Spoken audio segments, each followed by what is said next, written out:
আমাদের দেহদানের যে মহৎ প্রক্রিয়া, এটা সকলে পারেন না। যারা পারেন তারা যুগ এবং সময়কে অতিক্রম করে যান। একটা বিষয় হচ্ছে যে তরুণ প্রজন্ম কিন্তু আমাদের কাছে অঙ্গীকার করেন বডি বা দেহ ওনারা দেবেন। এইটার জন্যে হয়তো আমরা দেখা যায় যে অনেক অঙ্গীকার পেয়েছি। আপনাদের মনে আছে গত বছর মাননীয় সংসদ সদস্য থেকে শুরু করে অ্যারোমা দত্ত মনে আছে কিনা আপনাদের, আমরা এখানে একটি অনুষ্ঠান করেছিলাম, যে অনুষ্ঠানে আমরা ঠিক সন্ধানীর মতো তাদের একটা বডি ডোনেশন কার্ড, তাদের একটি আজীবন সম্মাননা ক্রেস্ট সহ আমরা তাদেরকে সম্মানিত করেছি। এবং এই বিশ্ববিদ্যালয়ের যে উদ্যোগ যে তাদের বডি শুধুমাত্র সারা আজীবনের জন্য সংরক্ষণের জন্য ওনাদের একটি প্রক্রিয়া রয়ে গেছে, যে সমস্ত বডিটা আমাকে দিক নির্দেশনা মাননীয় উপাচার্য দিয়েছেন যে টোটাল হিউম্যান বডি প্লাস্টিনেট প্রক্রিয়াটা, যেটা কখনোই মানে নষ্ট হবে না, যেটার কোনো কেমিক্যাল হ্যাজার্ড নেই, যেটা পরিবেশের জন্য বান্ধব, ছাত্রদের শিক্ষার জন্য যেটা অত্যন্ত ভালো, যেটি গবেষণার জন্য আমাদেরকে সহায়তা করবে।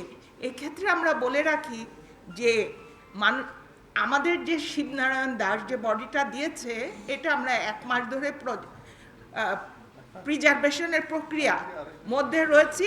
সেটা এত সুন্দরভাবে প্রিজার্ভ হয়েছে, পরবর্তীতে আমরা ওনার ভিসেরাস অঙ্গ প্রত্যঙ্গ যেটা আপনারা বলেন সেগুলো প্লাস্টিনেট পদ্ধতিতে আমরা আমাদের শিক্ষার কাজে ব্যবহার করব। আমরা ব্রেনগুলোও আলাদা করে রাখি যাতে ব্রেন ব্ল্যাঙ্ক হয়, এবং এটার জন্য আমাদের বিদেশিরা আমাদের সঙ্গে একটা এজিং নিয়ে গবেষণার জন্য ওনারা এগিয়ে এসেছেন।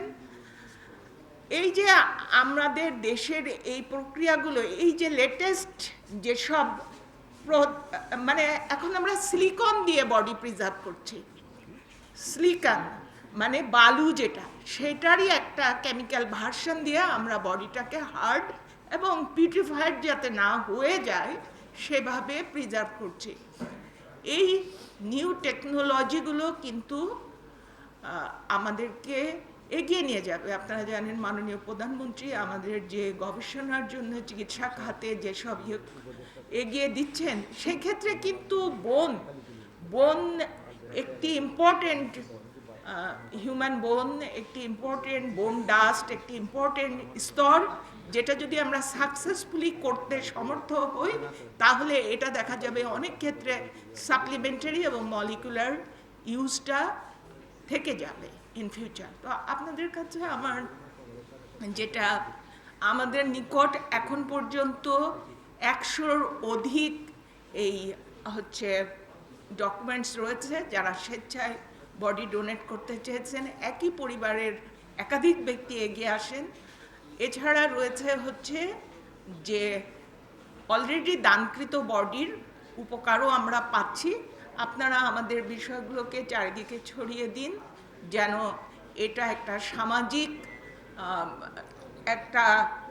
সামাজিক একটি আন্দোলন না, সংগ্রাম নয়, এটা যেন একটা সামাজিক উদ্দেশ্য হয়ে যায়, যে যেটা আমি ধ্বংস করে ফেলেছি বা করতে চাচ্ছি সেটা মানব কল্যাণে ইন ফিউচার ব্যবহৃত হয়, এবং আমরা যেন প্লাস্টিনেশনের মতো বিষয়গুলো আমাদের অন্যান্য মেডিকেল কলেজগুলোতে আমরা ছড়িয়ে দিতে পারি, যেন কেউ একটা ওয়েস্ট হিসাবে এটাকে ফেলে না দেয়, যে কোনো জায়গায় এটা ডিসপোজ না করে।